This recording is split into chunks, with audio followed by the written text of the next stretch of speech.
Signs of a cult. Cults are groups with intense devotion to certain concepts. I will explain common characteristics of cults in this video. Single, infallible leader. Cults usually have a single, authoritarian leader who cannot be questioned and is believed to be perfect and without error. Members will also feel they have a personal, parasocial relationship with the leader. Lack of critical thinking. Cults will discourage critical thinking and urge members to focus on faith in their cause. Alternative science. Cults will claim mainstream science is false and members need only to rely on the special science used by the cult, which will keep members reliant on the cult. Love bombing. Cults will at first love bomb, meaning they will shower potential members with affection and usually focus on people in bad situations in order to begin forming a connection to later indoctrinate them. Us versus them mentality. Cults separate people between members of the cult and non-members, which creates a mentality where members are perceived as good and non-members are bad and cannot be trusted and are too ignorant to understand the truth. Exclusive. Cults will preach they are the only way to truth and salvation in order to isolate members and discourage critical thinking. Unfalsifiable claims. Cults will make claims which cannot be proven false, usually through using the supernatural as an excuse or claiming the thing is invisible.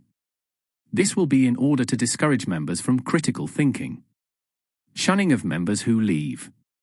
Cults will shun, shame members who leave and portray them as evil, or argue they never truly believed in the cause of the group in the first place, and usually there will be some threat of supernatural punishment for members who leave.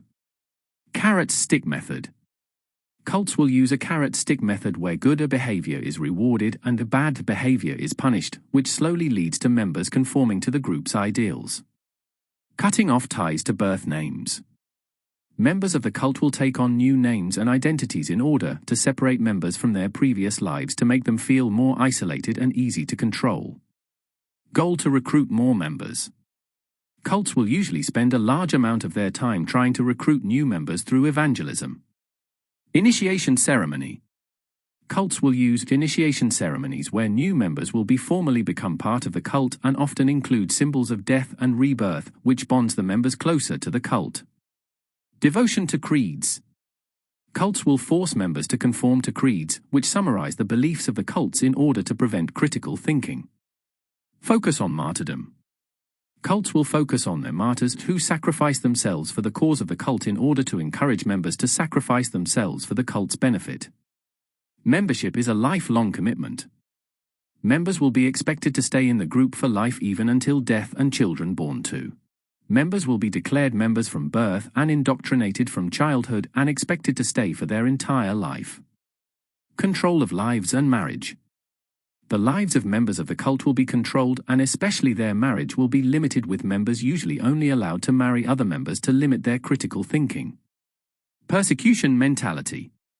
Members of the cult will usually feel an overwhelming sense of persecution from the outside world and feel their lives are being threatened by simple criticism. Specialized language. Cults will use specialized language that is not understandable to non-members in order to make members feel more intelligent and enlightened. Expectation to fund the group. Members will be expected to fund the group financially. Prize. Cults will promise members a supernatural prize, which usually is only achievable after death, in order to keep members in the cult by threatening to withhold the prize. Demand for purity. Cults will demand purity from members and ask to limit exposure to the outside world. Required to profess thoughts and feelings only to superiors in the group. Cults will make members confess their private thoughts and feelings to superiors in the group in order to monitor them and control them. Excessive guilt. Cults will make their members feel excessive amounts of guilt and make members feel they are totally depraved and unable to save themselves, and so will rely on the cult. Control of information. Cults will control the information members receive by branding certain sources of information as holy and other sources of information as bad, which will prevent members from learning the truth. Apocalypse. Cults will focus on an apocalypse, which will lead to the end of the world, which will supposedly happen very soon, and so will keep members paranoid and unlikely to think critically. Thanks for watching. I will make my next video about scientific errors in the Bible as soon as I can.